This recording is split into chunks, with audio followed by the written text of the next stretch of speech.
Good morning, everyone. My name is John Leeser. I'm the advertising director at the Williamsport Sun-Gazette.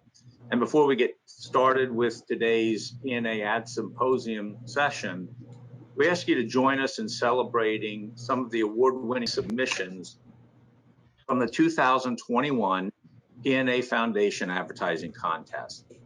By sharing these winning entries, we hope not only to honor talent and success, but to also add to the ideas and takeaways that you'll be gaining through this week's sessions. Each year, the Foundation's advertising contest recognizes ad departments from Pennsylvania news companies who are producing outstanding print and digital ads, as well as other revenue-generating campaigns and products. The 2021 contest was judged by members of the New York Press Association. It was across 4 circulation divisions. There were over 320 entries, and they were received from 20 different news organizations. More than 130 have been recognized with first, second, and honorable mention awards, with certificates and plaques mailed earlier this month. Today, we highlight the winners of 2 categories. In the small space category, awards are given to the best black and white or color 2-column by 4-inch or smaller ad. Sections, niche publication category, separate standalone pull-out sections or niche publications are judged on their basic idea, adaptability to other markets, organization, and development of a theme. So congratulations to the recipients and all of our 2021 winners. We invite you to view a compilation of all winning entries on the P&A website at www.pnamedia.org.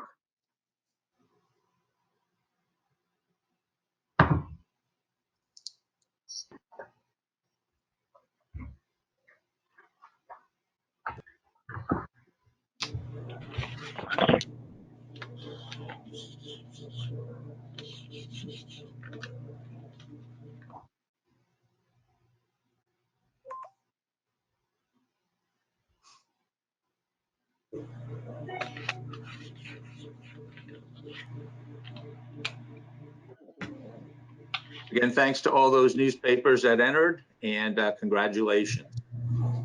Again, we're going to start the actual session now. Again, my name is John Leeser. I'm the advertising director at the Williamsport Sun-Gazette. So thank you for attending today's session of the P&A Advertising Symposium. Today, our team of design experts will share valuable tips, tricks, and ideas for both design professionals and the frontline sales teams representing news media organizations. We're fortunate to be joined by the following experts: Darrell Davis, Vice President of Creative Services of Metro Creative Graphics Incorporated; JJ Francais, Director of Special Projects at Hilliary Communications; Sara Schultz, Advertising Sales Representative and Graphic Designer at the Fillmore County Journal; and Josh Shimke, Senior Graphic Designer at Advanced Local. And you can find their bios on today's event page. Now, as we begin, there's a few housekeeping notes. The session will be recorded and it will be available to attendees. The Pennsylvania News Media Association will send a follow-up email to everyone who registered on Monday, April 26th. Follow-up email will include the recording and any available associated materials that will be presented today. If you have questions during the session, we please ask that you use the chat function and address them to the organizer, and they'll be sharing those with the speakers to be addressed. And to improve the attendee experience, we're asking that everyone stay muted throughout the training.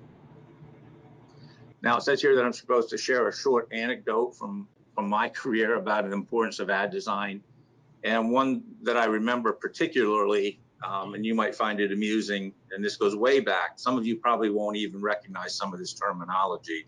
but it goes back to the days of paste up and wax. And an advertiser that I had been running an ad for years, even before I got to the newspaper. It was a very identifiable ad. He was a meat market, and he had a picket fence around his ad. It took up a lot of space. Well, we had a session. We brought in an expert to teach us all how to do better ads. And so after that session, we decided, hey, he's been running this ad 10, 12 years. I don't know how long it was. It was about 1/8 of an inch thick with all the paste up, and it had been copied so many times and doctored up. And we thought we're going to give him a new identity. And that's where we went wrong. We actually failed in doing that. We did everything that the ad design session told us to do, but he ran it one time. He approved it. He ran it one time. When I went in the next week, he had a few choice words for me because nobody could find his ad. He had been running it so long. He had an identity, and we didn't give him a new identity and something that would pop off the page for him. So ad design is important. If you can help a business design and gain an identity like that, even over time. So when you're looking at ad design, you've got to take the whole thing into account and figure out, make sure that you're giving them that identity that they did have or that you're trying to create for a long-term effect. So we're going to turn it over to Darrell Davis now from Metro Creative Graphics, who will walk us through his suggestions for better ad design to start today's sessions. Thanks, John. And it was great to look at those. So thank you for having me to talk about building better ads today. And obviously, to start at the beginning, the purpose of all advertising is to sell products, services, and ideas. So what we're talking about today, designing better ads, designing a good, effective ad is completely necessary to engage prospective customers. Part of that involves building relationships and caring for your customers, your advertisers, building a great relationship between the sales and design department in an effort to convey the specific needs of an advertiser to your designer, and ultimately creating ads that sell and get results. And again, it's really, really about breaking through the clutter. A recent study that I found indicated that the average person is estimated to encounter between 6,000 to 10,000 advertising impact a day. That's pretty crazy. So we really have a lot to break through, and some tips of maybe helping to build better ads will be shown, coming up. Today, I just want to start out talking about some basic copywriting laws, design basics, some trends that we see happening, creating catchy headlines, and designing campaigns for all platforms and ads. But just to start out, first and foremost, something that we see a lot, and I think that everyone should always avoid, is pulling something off the internet and using it in an ad. I think everyone's tried to do it at some point, but you definitely need to protect yourself by not using images directly from the internet or any unrecognized source. If you didn't take the photo or the image itself, you do need official permission to use it. And also bear in mind that copyright laws extend beyond images. They extend to trademark phrases like March Madness, the Academy Awards, Super Bowl, etc. We often do generic Super Bowl ads. We call it the big game or something similar to that. All ads and everything that I saw at the beginning of this program, which looked great, kind of share some of these same design basics. They, have an appropriate image. They're accompanied by an appropriate font, a strong headline with a clear message, balance that helps the eye flow from the top of the ad to the bottom of the ad or from the side of the ad in, however the designer indicates that the eye will flow. Providing adequate white space. There were a few, again, at the beginning of this session that I saw that had a lot of great white space. And, will also provide a benefit to the consumer and down to complete contact information. There are a couple design acronyms that we use, KISS and ADA. KISS is kind of keep it simple, straightforward, and ADA is get their attention, provide information, create a desire, or ultimate consumer action. A couple trends we've noted that I just want to go through here is some styles that come and go, but certainly something that's hot at the moment is neon art, and neon, which happens to be conducive to restaurant advertising. We have a couple restaurant ads here where we're touting BOGO burgers, 2 for tacos. The ads follow all the rules that we're talking about: a clear headline, adequate space. You draw the eye down to the information, to an offer, and then ultimately for contact information. Another trend that we see a lot lately is flat design graphics. They're kind of like simple graphics, a road sign, things that you can determine what's happening without a lot of additional information. And again, we have on this ad a clear headline, information, and which takes us down to contact information on the bottom of the ad. Some strategic white space, which helps your eye move within the ad and ultimately see the information that's being offered. Here we're taking a look at some premium ads that are attached to infographics, another type of ad that we see trending. In this instance, we kind of are grabbing the reader's eye with some infographics which pertain to a certain topic, and often the advertiser is related to the topic. The COVID ad, the second one in, is talking about coronavirus, which has certainly upended advertising in all senses. But we like to see these ads attached to infographics because they're keepers and they really generate a lot of reader interest and obviously draws the eye down to the advertiser. And while we're talking about COVID at Metro, we have tried to be responsive to the needs of advertisers during the pandemic.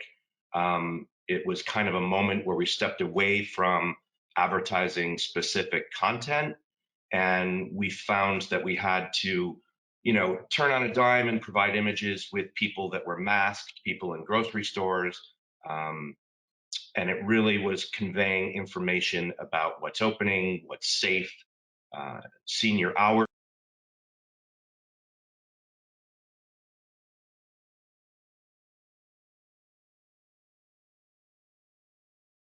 Can you hear me?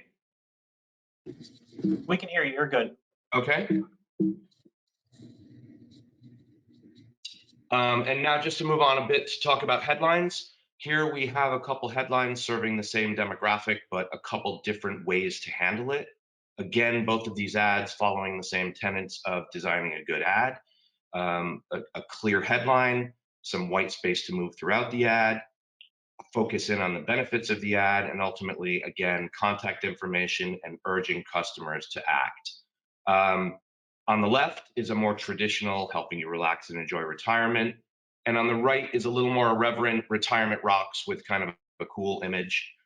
So it's 2 different ways to handle the same market. A couple other examples of headlines, headlines that work with images. These tend to be a little more engaging with the image and the headline. Doggone frustrated, be ready to roll, and chiropractic is back. A lot of times a play on words can help, create a more focused ad, and this is the instance with these. And again, when we're creating a successful campaign, it follows the same rules as designing a great ad.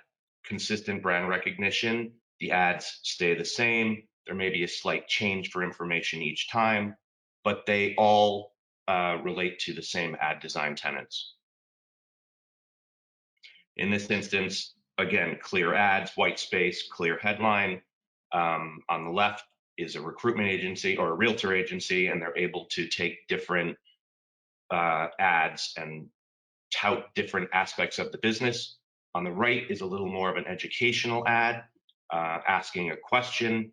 These are often, very beneficial to the advertiser because it allows them to talk about their product and expound a bit about what they're offering.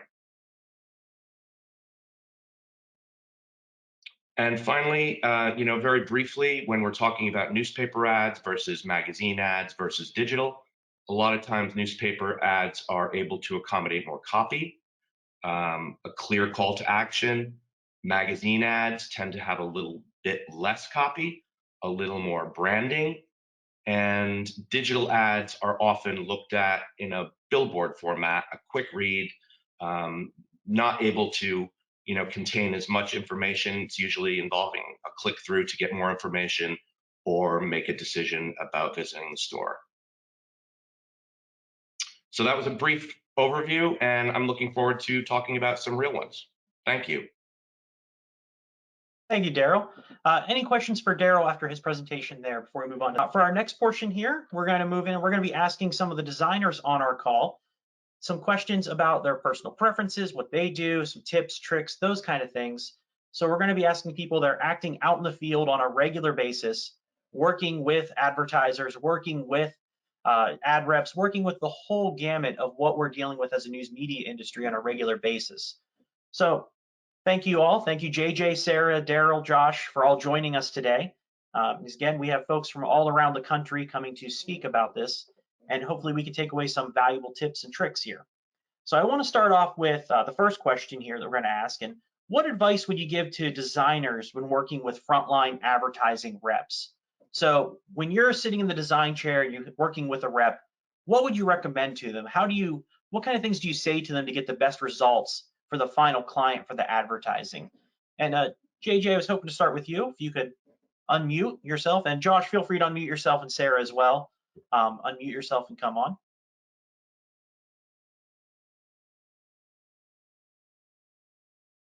So Matt, thank you for having me today.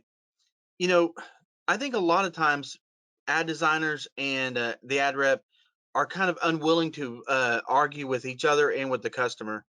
A lot of times everybody assumes the customer's always right, and I think that just gets overplayed a lot. We had a political candidate a couple of years ago, and his last name was Moody, and he was running for sheriff. And Moody, his favorite colors were black and yellow. And so all of his ads were black with a yellow background. And what's interesting is, I had the conversation with him, hey, political ads are usually black, red, white, and blue, blah, blah, blah. Everybody else ran his black ads, yellow writing with just, Moody for sheriff. And I just didn't think it had the right, message. And so I worked with him and got him to run political ads, and our ads look different than his other ads. But, that's just one of the times that I've told my ad reps every time, hey, have the conversation with the customer and set expectations. Sometimes we do have to run an ad that's not what we want.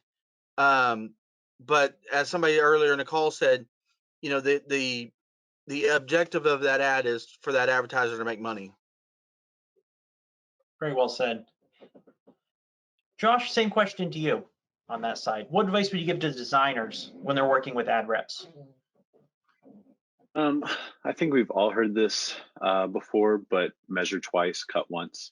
And that is being as detailed and as specific as possible when communicating with the client, between sales reps and designers. Need to be asking questions like, what is the client's problem that we're trying to solve? What does the ad need to accomplish? What's the value proposition? Who's the target audience? Where is this ad going to be seen? And what is the measurement of the ad successfulness? Also, what are their competitors doing that they like or dislike? Now, as the designer, you need to be taking extra time once you get that creative request to look over everything, make sure you have everything you need, and ask those questions. And then also when communicating back to the sales rep or the client, you need to explain your work. Set the sales rep up for success because they're going to go back to the client and need to defend your work.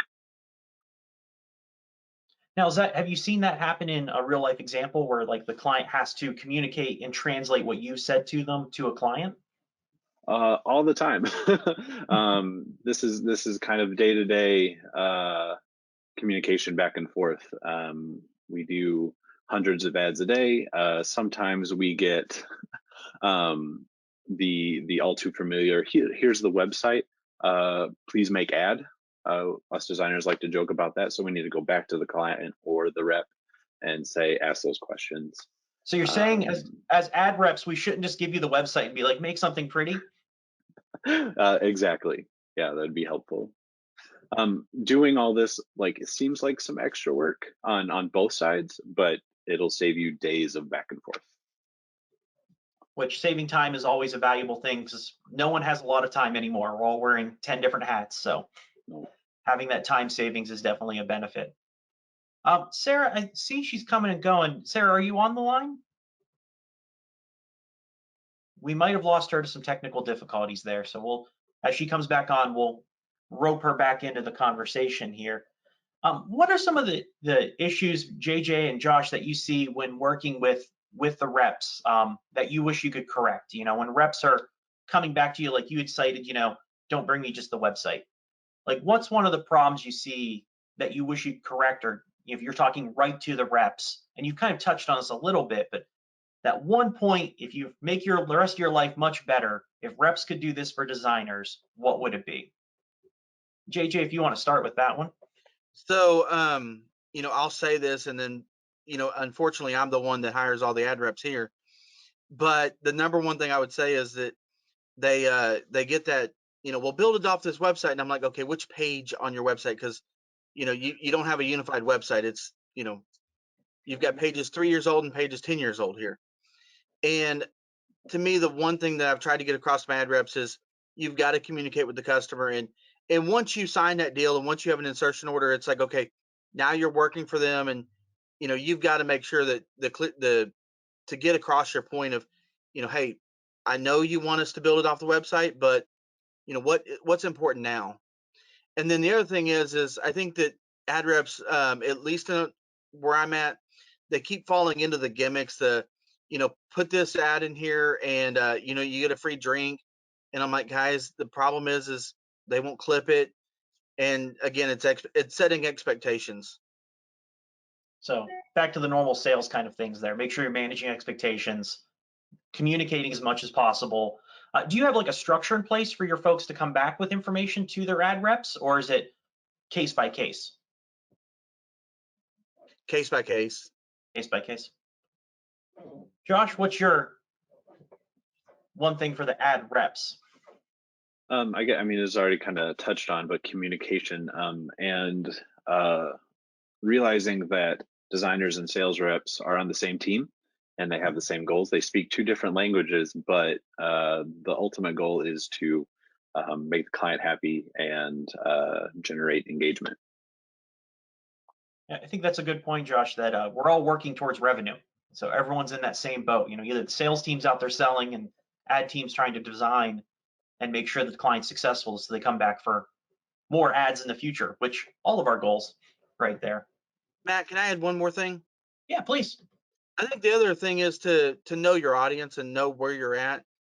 Most of our ad reps that we've hired and most of our ad designers that we've hired in the past 2 years have not come from our community, but we have a college not very far from us, and we get them from the college, which is great, but then they don't know the rural community that we're actually serving. And so I think that is also a crutch sometimes is, you know, they want to be edgy and they want to be outgoing, and it's like, hey guys, remember who the target audience is, and you know, remember that we've got to make that customer happy. Always important end of the day. Customer we want to keep as happy as we can, but like you said earlier too, the customer's not always right, so we have to be balancing that fine line of what we're going to do for them there.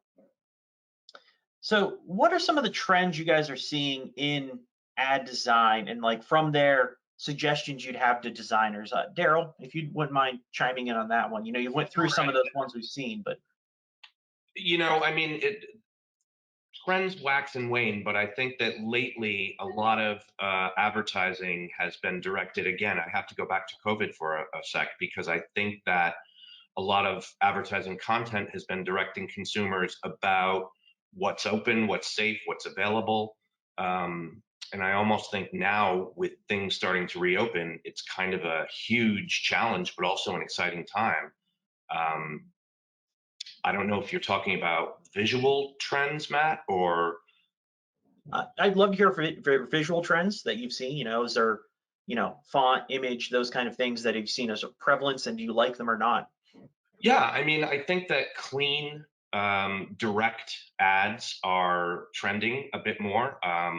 Again, I think a lot of white space is something.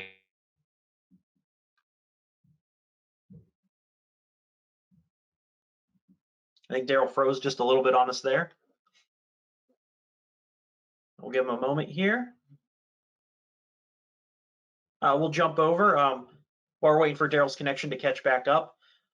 Josh, do you want any trends that you've recently seen you like, dislike, your feelings on them? What Darrell was saying, clean, simple ads that get your point across as quick as possible. Also, I've been seeing a lot of shift towards using really colorful gradients in different elements in the same ad.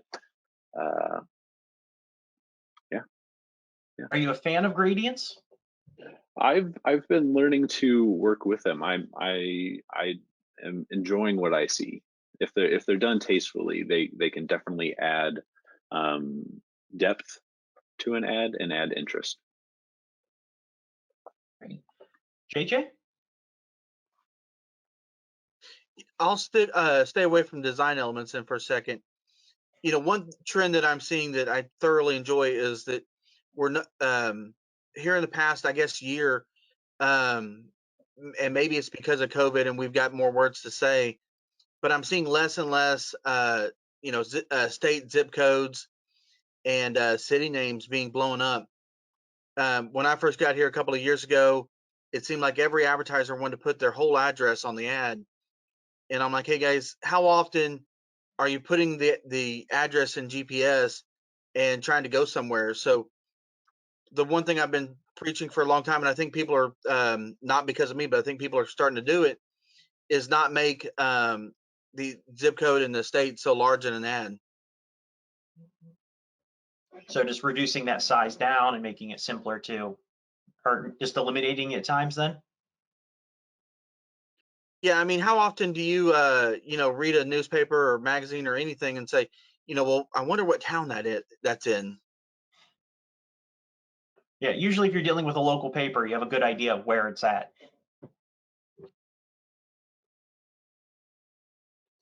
Great. Looks like again, Sara might be having some connection issues there. So, Sara, are you on the line? I saw your picture of this for a moment. Apparently, the sunspots are giving us issues today because we both have Sara and Darrell running into a few connection issues here and there. So, what do you guys, when you're looking at common mistakes, what are the most common mistakes you see in ad design? JJ, we'll start with you on this one here.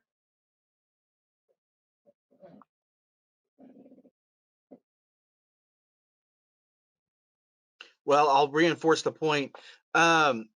To me, it's irrelevant information.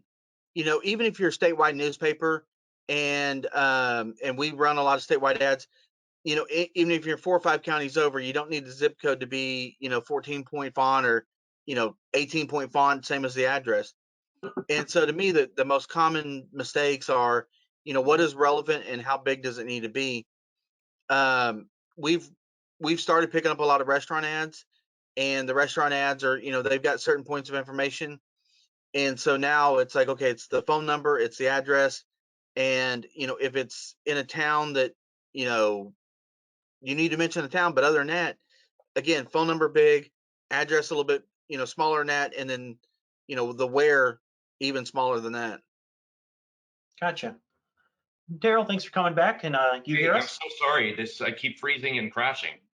It's, today's world we deal in, it happens. We were just talking about some of the more common mistakes that you see in ad design.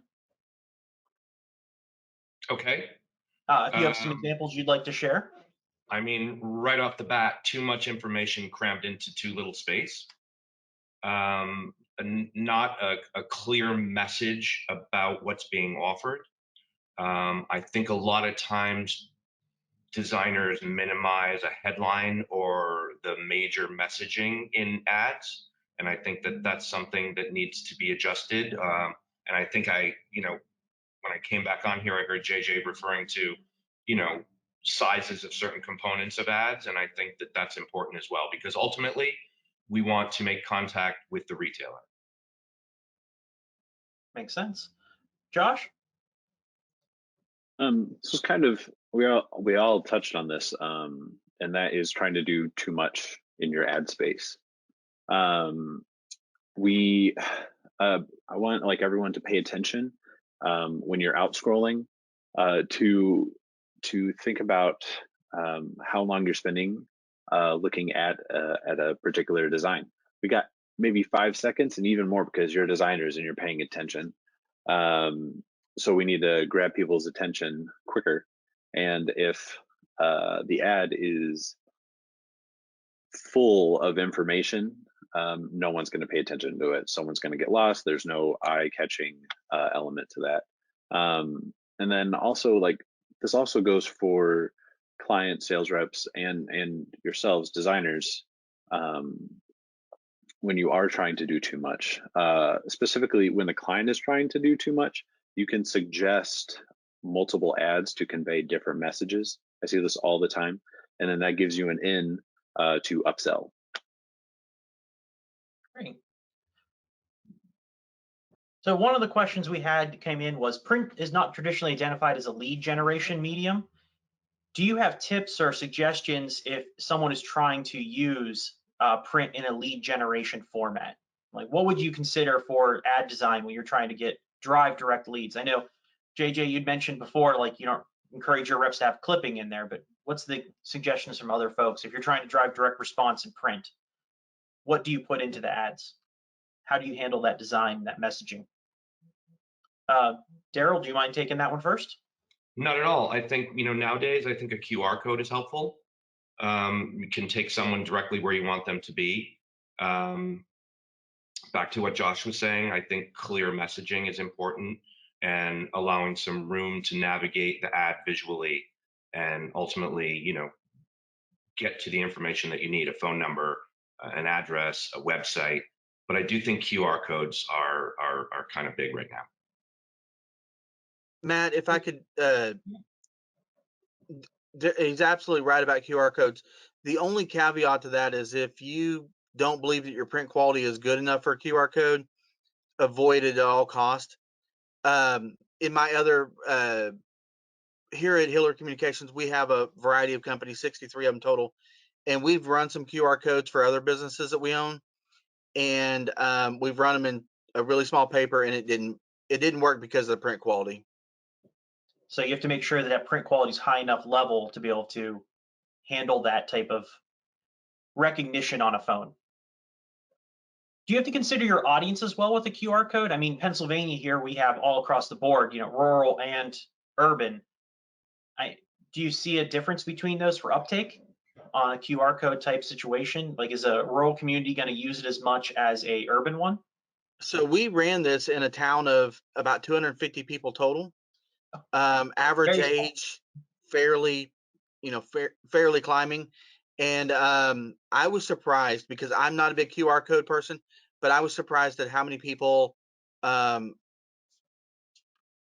able to use it at a certain age. So another way to get that direct engagement there and that direct response. Josh, do you see anything in print for driving that engagement? I think you began to touch on it a little bit, but who's your target audience? If it's a 20-something target audience, then maybe print isn't your best bet. But if you want to run print as well, then including a QR code or some sort of digital way or link to get to your information. Yeah, your target audience is definitely key. What medium or what way people are going to interact with your content. Now, flipping that script there briefly, when digital, what do you look to drive that engagement in a digital ad? where you have the capability for a click, but not everyone clicks. So what do you do to drive that? I think you can help with, Darrell mentioned this in his presentation, of catchy headlines or some sort of graphic element that draws the eye or leads the eye to a strong CTA. Learn more doesn't really cut it anymore. You need to be thoughtful with what copy you use in a digital ad. Darrell, anything to expand on that? No, I think what Josh just said is great. Strategic and focused is really the key. Yeah. For the crowd here, if you have questions for our group, feel free to pop them in there. We had one come up here.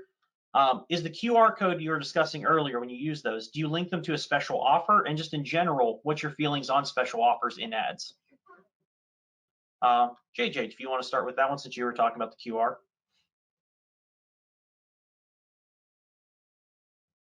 Sorry, I had a technical difficulty there. Can you refresh the question? Yeah, they were asking about for QR codes, should they be linked to a special offer? And then just in general, what's your feelings on having special offers in the ads? So to me, the special offer has to be worth it. I am so tired of restaurants wanting to run a free drink, coupon. For those that drink water, it's irrelevant. And you're asking me to clip a piece of paper out to save $2 on a $50 meal. It just doesn't work. And so I have encouraged every ad rep we've ever had to, stay away from the gimmicks. And a lot of times I think when people see special offers, or they think special offers, they think gimmicks. And that really bothers me. Now, we had a car dealer a while back that did free details for a year.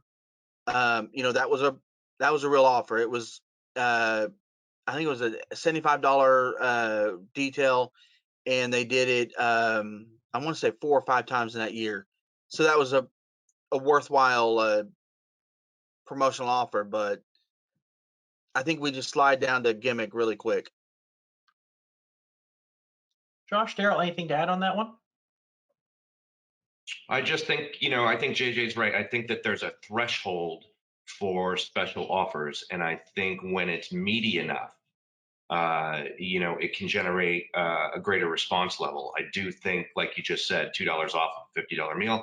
Sometimes, it's going to feel negligible, not really worth it. But if it's, 50% off your second entree, or something a little greater, again, I think it's a threshold. Josh, agree with that? Yeah, I think they covered it pretty well. Perfect. Thank you. Not going to force you to add in on that if they're already covering it, so we're all good. Sara may be coming back. I see her screen lighting up, but no audio coming through. While we're working on that still, I want to just take a moment and pull up, while everyone's thinking of some questions and things like that, pull up some of the ads that you guys have done in the past here, and just ask you to give a brief kind of story on those. So Josh, I was going to start with yours. Let me just pull it up here on the screen real quick.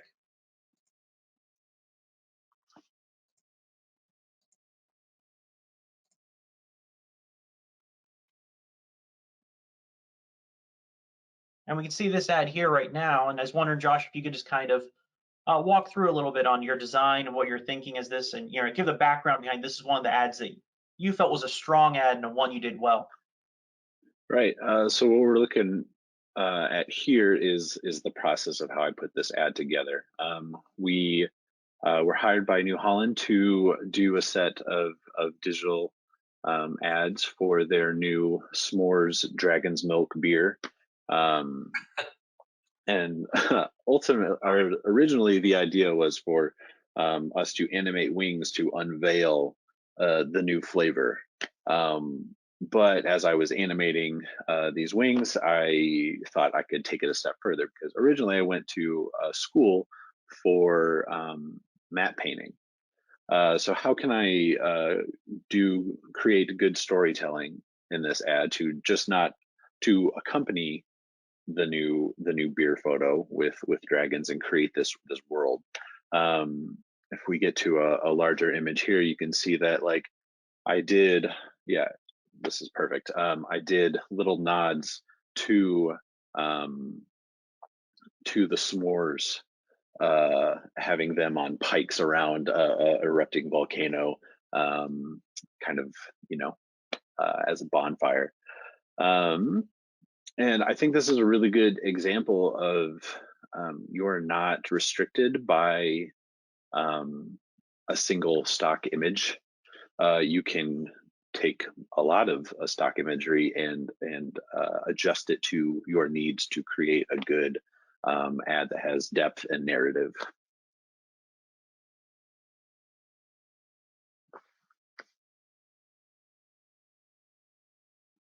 Josh, what was the design process like? I mean, where did the idea spark from to start with? Was it from the client, from the ad rep, from you? Like, how did that ad get to the genesis point of being like the concept to final creation?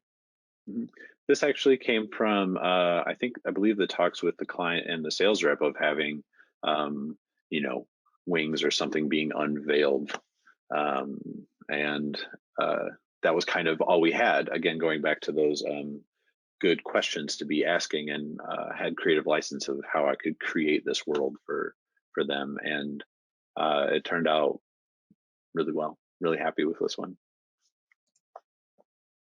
Now, was there a lot of back and forth between, and how'd that communication go? Did you start with like a sketch ad? Did you work with an AB, or did you go right to completion and pass it to client? I think since we were doing more than the typical ad at the time, I created the animation of the wings flapping and sent that to the sales rep to see, like, this is kind of what I'm feeling. Will this go over well? And they're like, love it, go all the way, take it. And so we were able to create this. Right. Not a whole lot of back and forth. I liked it. Yeah, it's simple. Matt, can I just say something about this? Yes, think please. it's it tells a story. It's intriguing. The execution is excellent, and it's something that you really want to look at, delve into. It's entertaining visually, and it's also letting me know what's up with this new product. Josh, I wanted to ask you: did they just do the initial branding of this new product? Are you going to be doing more with the rest of their line? No, unfortunately, they grew as a company, and they have their own internal design team that do most of their ads now. But yeah, I'd like to think we had some sort of hand in their future. I think that's probably the reason why you did well by them. Thank you. I also want to call out the CTA. You don't have to switch back, but Okay. it was very easy to learn more on that, but we spent some time and thought about, capturing your own dragon. Great. And JJ, I was going to pull yours up just so you could share that there. But we lost JJ's video. JJ, you're still okay? You're still here? Good. 1 second, we'll pull it up here. There we go. And we see Crutcher's Western Wear. If you'd talk a little bit how that came to be and why it was success and kind of that process of developing it. So this company, their claim to fame is that they were the first in the market. They wanted to do some brand awareness ads, and they wanted to focus solely on their name. These were built around rodeo coverage, and so these were going to run in both of our papers, online, everywhere, the month before the rodeo. And so we built these ads, and then literally we were about probably 30 minutes late getting into them. 5 weeks before the rodeo, and she went on vacation for a month out of country, and so she didn't. What I was telling Matt the story last week. So she didn't get to approve them. We ran them just as just to be good. we ran them, and she came back and said, "Oh, they're horrible, blah blah blah." And we said, we apologized, did our best to make up, and then come to find out, the horrible ad wound up winning our state awards and some of our NNA awards. So I didn't think they were that horrible. What's nice about this, though, is this opened the market up for us. At the rodeo, we picked up several new advertisers solely because they liked the ad.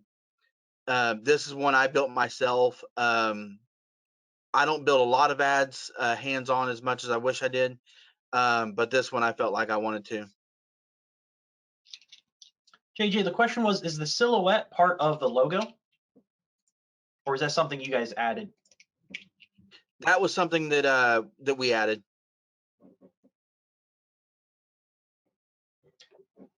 And where did it, when they clicked on it, where did it link through? Or was this a digital or a print ad? Sorry, I should ask that first. It was all of the above, and it was even a banner ad at the rodeo.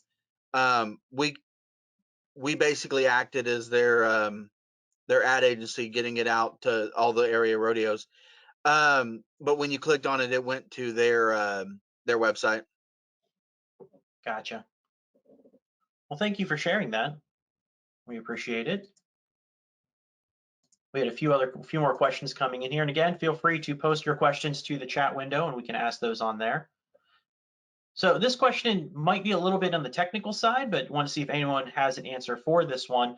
What is the best way you recommend for tracking ads?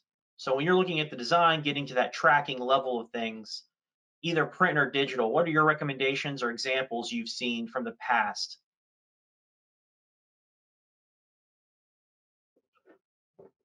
JJ saying it's tough. You might not get full credit on those ones there. Any suggestions from the Grupo for how to make an ad better for tracking or to implement that?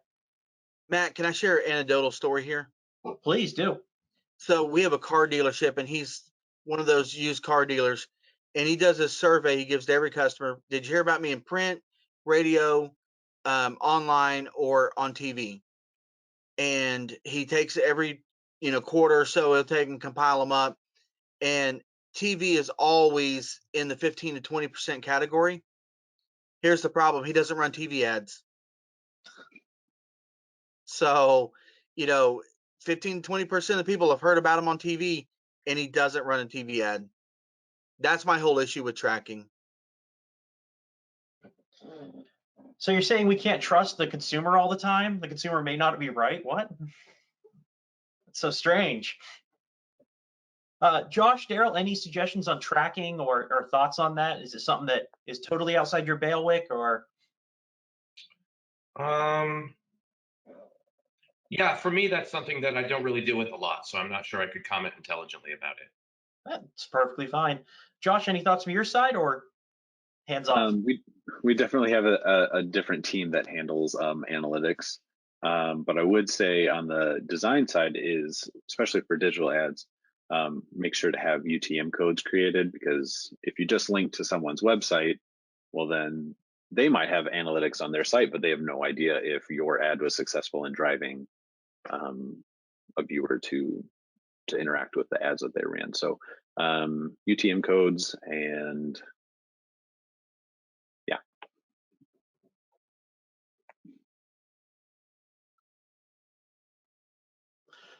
Thank you. I appreciate that. If anyone else has any questions, please let us know. Keep dropping them in there. If not, we'll move on to the next section, and people can still keep asking questions. Just so the rest of the panel knows, Sara did reach out to me. She's having technical issues right now, so not surprising at this point, will not be joining us for the panel. So we'll keep moving forward on that. But again, if some people have questions, feel free to ask those and just post them right into the chat, and we will keep those going. And let me pull up the sample ads while we're talking right here.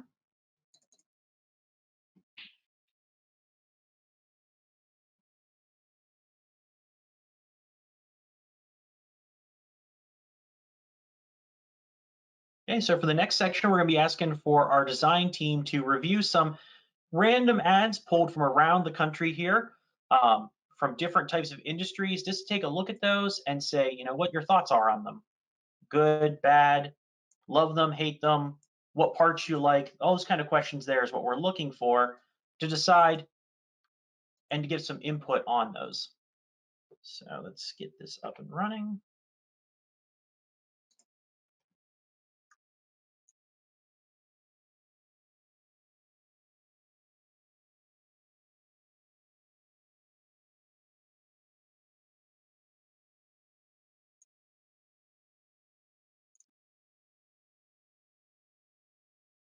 Okay, so we have our first ad coming up here. Just 1 second. Get it to pop. There we go. So we have the Kaiser Barbecue ad coming up on this one here. And just looking at this one from our group,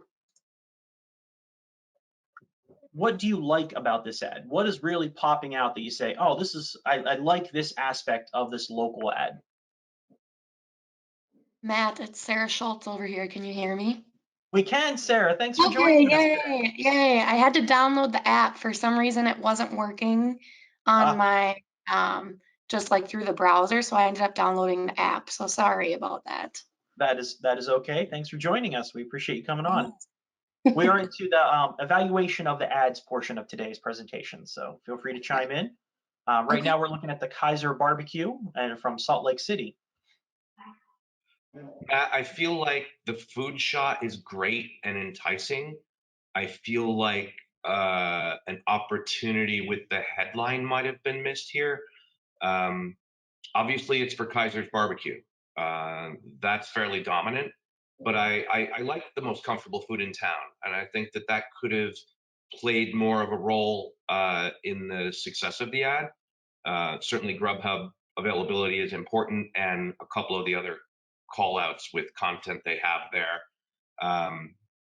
The birdhouses, cages, and stuff could have been downplayed a bit.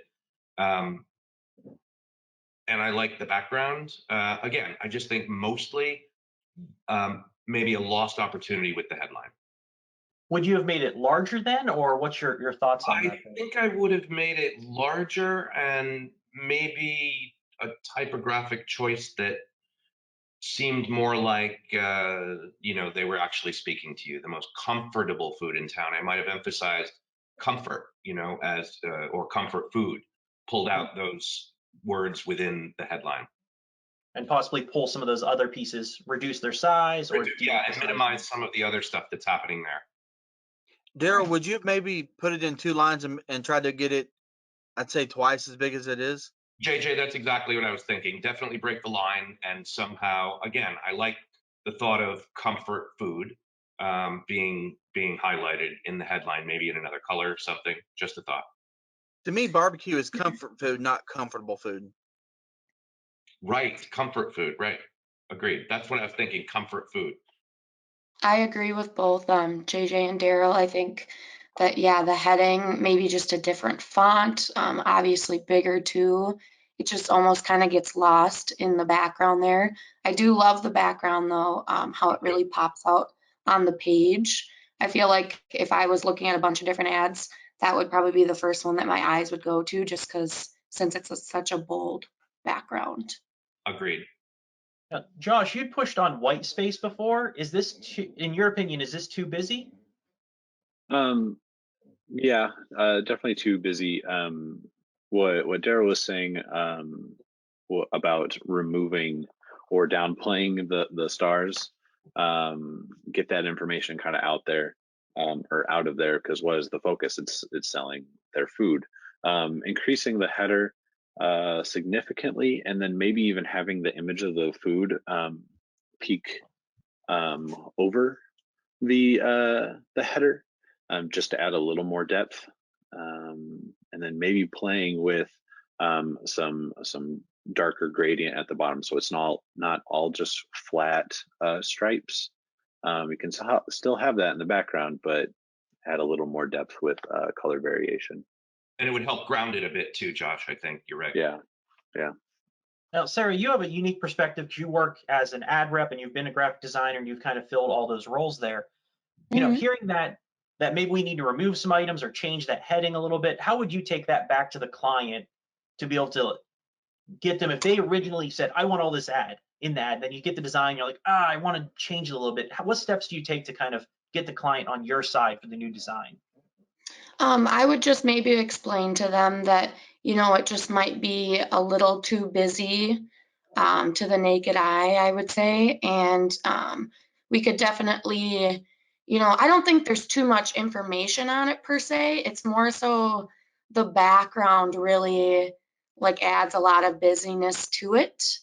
So maybe even though I do like how bold the background is, maybe with all of that, picking like a different kind of layout, and then I would maybe come up with something to show them that was a little more simplified, just so that they weren't thinking, oh, this was a horrible ad, that kind of thing.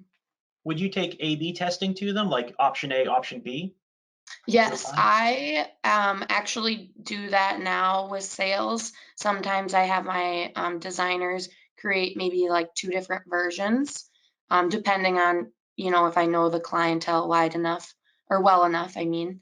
But yeah, sometimes that's really effective because they might like 2 different aspects from the different ads, and then we can kind of combine them that way too. Do you find, at least from my personal experience, when using A/Bs like that, I find I get more buy-in because they start owning the ad, the client does. Do you see that in your sales? Exactly. Yeah, it feels more personalized, like they had more of a say in it, I guess you could say. More of ownership for sure. Now, Josh, when a rep comes to you and says, I need multiple versions of an ad to take for a client for sailing, how do you feel about that? Is that like a, oh man, I don't want to do that? Or is it common practice enough that you just run with it? It depends on how extensive the differences between A and B are. Which, I mean, that's my job, so it's fine. I would definitely like this version A would be focusing on the food, and then B would be to add in little bits of the birdhouses and cage ornaments, and then maybe play up the design just a little bit. Maybe use a different image or focus on the gentleman and the lady there holding the barbecue.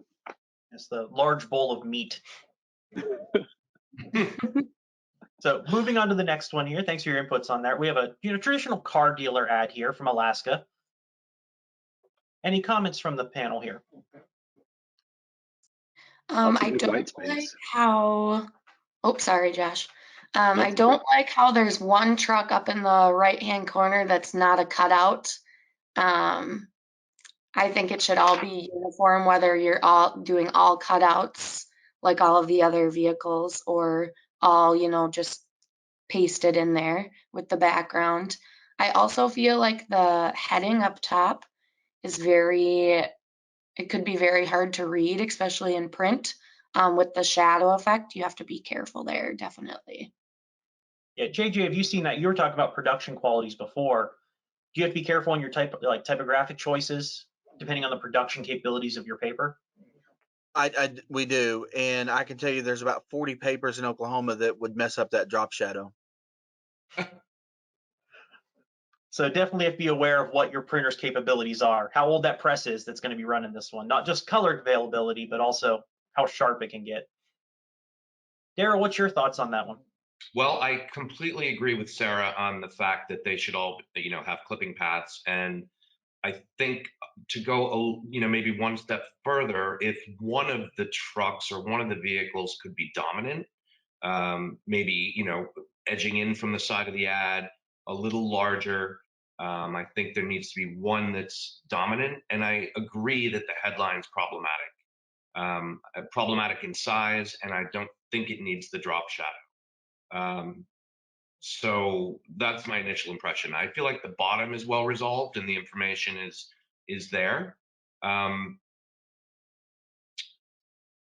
I think it's mostly with the images and the headline in this one. Darrell, would you have made that bottom middle vehicle more centered and then blowing up the Jeep, maybe 45% bigger? Yeah, for sure. Just definitely needed some adjustment in the way the vehicles are presented. I think auto advertisements benefit greatly from structure. either having a lifestyle image, or if your ad is set up like this, having everything not kind of thrown in there. You have 6 cars, can line them up in a grid, and add some hierarchy with the name of the vehicle, the price. Right now, the eye gets lost. To me, at least the top half feels very sloppy. But I do appreciate the bottom portion. Everything is kind of nice and neat, and the eye can grab the information that it needs quickly. What about the color palette choices on here? What's your view on the use of color in this ad? Too much, too little, not uniform enough, too perfect? I think the color usage is, like, the colors picked are fine if that's the dealership's kind of identity, but there needs to be uniformity, because if you want to call out the 0% APR, you really can't, because it's just kind of thrown in there and overlapped on a vehicle. Also, just a quick call out with dealing with like co-op. Jeep is not going to like what they did to their event logo. Yeah. Do you want to relate a lot? And my understanding on co-op is they're pretty specific on what they want you to use at any given time and the logoing they want you to use and the typeface. Yeah, you have to, for anyone who doesn't work with co-op regularly, a dealership will get money so they can advertise from a brand. They need co-op approval. There's a different set of guidelines that they have to follow. It changes every month, or just about every month. And it's the same kind of care that goes into the brand's identity. So adding drop shadows to logos, not really going to fly. Adding a box to a logo is not really going to fly. So you have to be careful there. Any other thoughts on this ad to share? I just, back to the color, I think that the red, yellow, green, for some reason, it reminded me of an allusion to a traffic light, but may or may not be the case. But I do think that the yellow is problematic. I like the green because it's kind of a go, gives me permission to read it and go ahead with it. But I think the color could have been a bit more cohesive. Sometimes red is too intense and it kind of has a connotation of stop. So, but yeah, I think that typographically it needs a little help. And all the other reasons that were mentioned. I know that, co-op's very specific about usage, and Josh is right about that stuff. Okay. On to our next one. So we're looking at an online ad here for Sandpiper Realty. So calling it out, the larger square there is the ad that we're focusing on. Thoughts on this one? I think this one is a really brand-centric ad. I think that it's an ad, but it's very clear what it's about. An amazing home, helping to brand the, feeling of this realtor. I think the logo's solid and it's simple, but brandy. That's how I feel. I agree with Darrell. It's very simple ad, but I feel like a lot of times that's what online ads need to be, simple and to the point, because the whole point of it is so that you click on it and find out more. It's not like a print ad where, you're reading all about it and learning about the information there, but rather something to kind of pull you in to say, hey, I want to click on this ad and take me to where it goes next. Is the call to action strong enough in this one? What was that, Matt? Sorry. Is the call to action, do you think, strong enough in the click to view? Is that bold enough, strong enough of a message?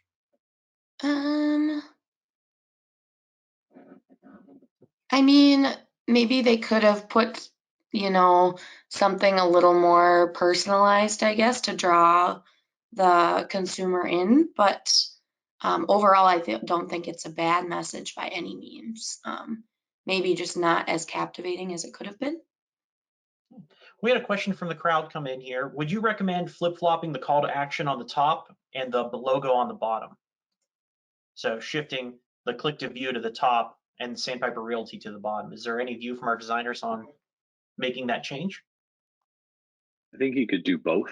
It doesn't, I wouldn't advise against that. What I would say is that there's towards the bottom of the photo, there's a lot of unnecessary information being taken up. So we can reduce the image or enlarge the house itself, so you get a better view of it, and then giving the 4-bedroom information a little more room to breathe around the CTA, and definitely adding either some thin lines on either side of that CTA or a flat color would really help call it out a little more, drawing the eye to engage with the ad. Gotcha. JJ, do we still have you, or do we lose JJ? Might have lost him today with our crazy connection issues here. A question did pop in for us on this one, another one. What about adding a burst focusing on pricing? Would you recommend putting something like that into an ad like this? Would you recommend to the advertiser to include that type of extra call out? I would advise against it in this case. Just it would give them another reason, to click on it and see, the pricing, the different dates available, and the pricing, for something like this might be different depending on, weekday, weeknight, that kind of thing. So, or weekend, I mean, sorry. So keep more of the big and drive the engagement. Yes, and I don't know that it would exactly fit in with this ad. I don't know what your thoughts are, but I don't know that a starburst would really fit on this ad. I think it would, or ad well, I think it would kind of look a little off to me. I agree, Sarah. I think that it might, reduce the upscale nature of the look of this ad. And I think that, the call to action, whether it is on top or the bottom, I think that's fine to get into it, to get more information. Right. Any other comments to add in on this one from our group? Just going back to the starburst a little bit, I think, yeah, you can add maybe like price to sell or some other enticing information to drive engagement. But I personally shudder whenever I have to add a starburst. So if you can do it in a creative way, definitely go for it. No, so noted for Josh, no starbursts. We should avoid the star wipe. Keep that out of there too. Going on to our next one here, we have this one for a lawyer. What are your thoughts on this one? Strong? Is this a strong ad, an average ad, or a bad ad? What's your views on this group?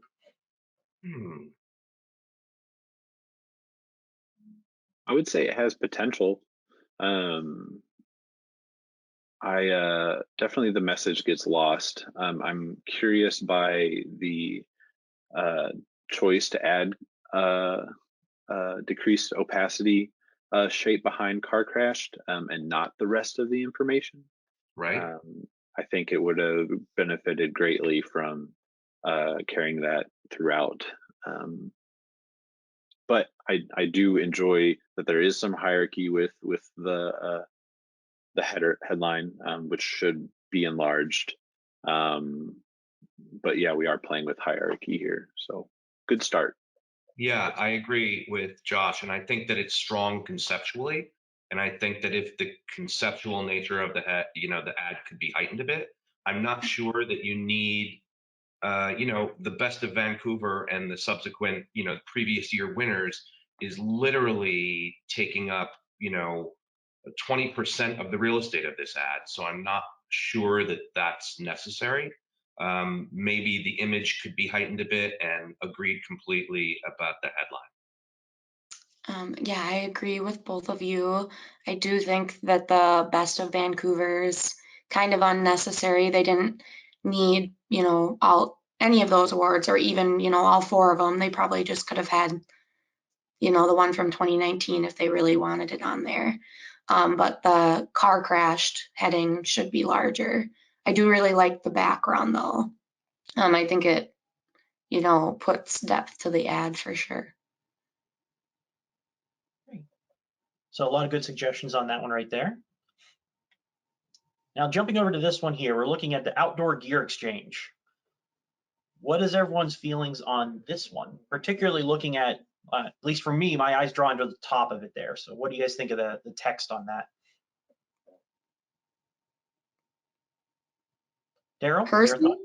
Oh, sorry. Go ahead. Go ahead, Darrell. No, you go ahead, Sarah. Okay. Personally, I don't really like the font of the spring new arrivals. It kind of makes me think that I need glasses at this point right now. Yes. I think that, you know, obviously had good intentions for it, but it just kind of makes it look blurry to me.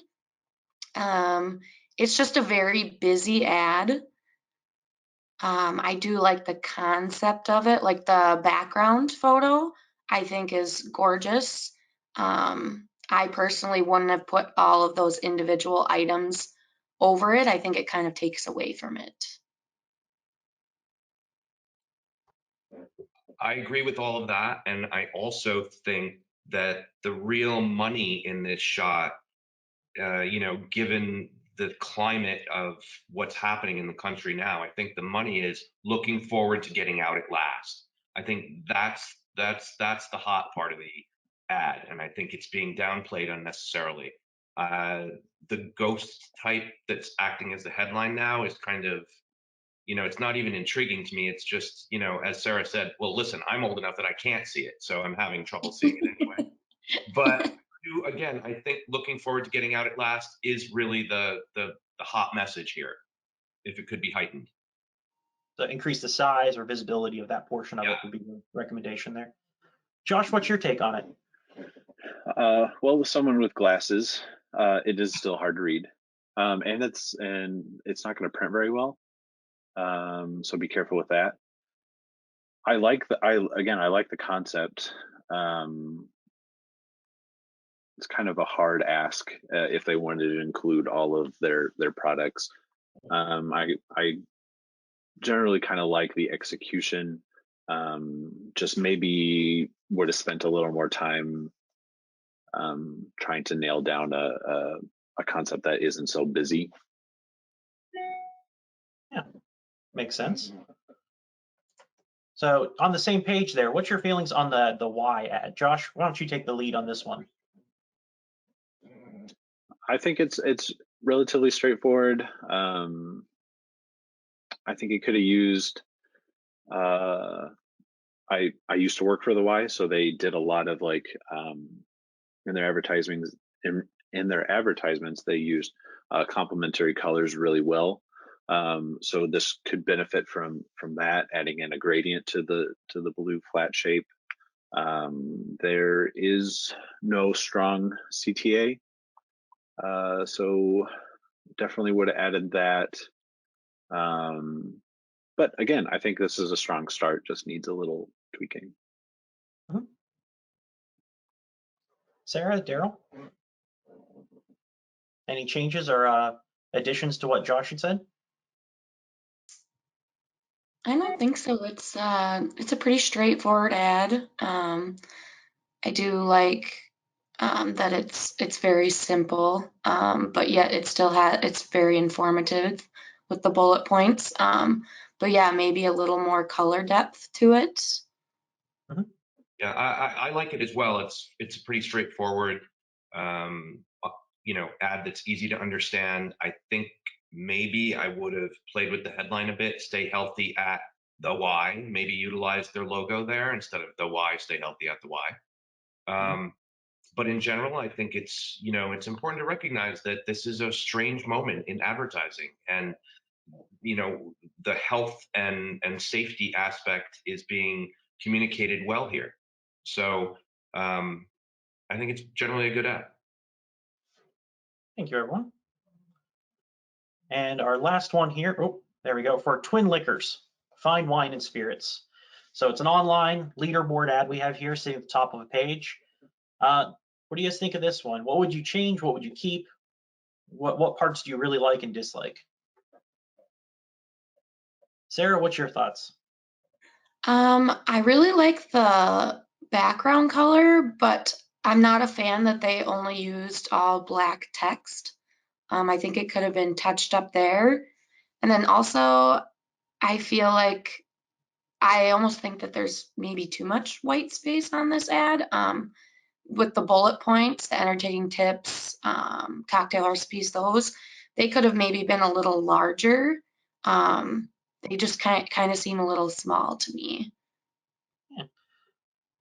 Josh, what's your thoughts? Just going off of what Sarah was saying, again, good start with this one. I like the background color. I think we could have increased the image size. Spring into summer should have been all horizontal, filling in the ad space a little bit more. Get rid of "and more," and then add those bullet points all in one line underneath the header. Again, no CTA. But yeah, again, just minor tweaks, and this could have been really cool. Also we could have played with adding some of the drink colors into the spring into summer to, again, drive the eye to look at this ad. Great suggestions. Darrell, anything to add? I agree with all of the above. I just, it's strange. I know it's a liquor store ad, but the way it is, it almost looks like elements of a special section or a supplement or a magazine with call outs, entertaining tips, cocktail recipes, spring wine pairings. But, and I'm not sure exactly how to solve that, but, for a liquor store that has wine pairings and gives out cocktail recipes, I think if that somehow could have been reconfigured to look like added benefits when you come to Twin Liquors, it might work a little better, but it's generally a good one. The main focus should be selling the liquor, not the other pieces of it. Right. Great. Well, that is all the sample ads we had for today on here. So if there is questions from the group, we'd love to hear them at this point. We are closing in on the end of our time. So we'll give a minute here. If anyone has any questions they'd like to post to the chat, we'll happily take them. Maybe less than a minute. We'll just see if anything pops in there.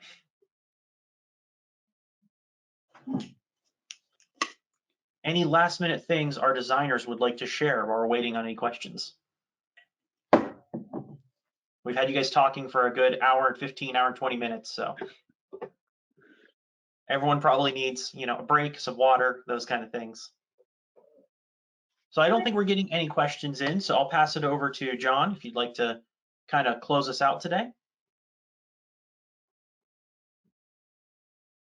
Okay, got the microphone back on.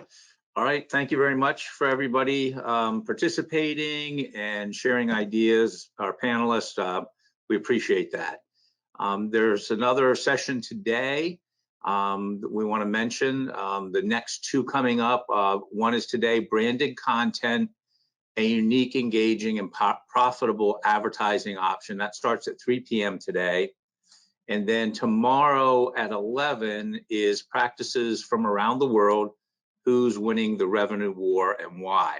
So if you haven't registered for those, you could do so. And if you want to attend, get in contact with the Pennsylvania News Media Association. You can email them at events@panewsmedia.org or visit the PNA website contact page, and there should be links there for these sessions. So if you liked what you had this morning and you want to get more that's appropriate for you or pertains to what you do, look at those sessions and sign up for them. So thank you to everybody.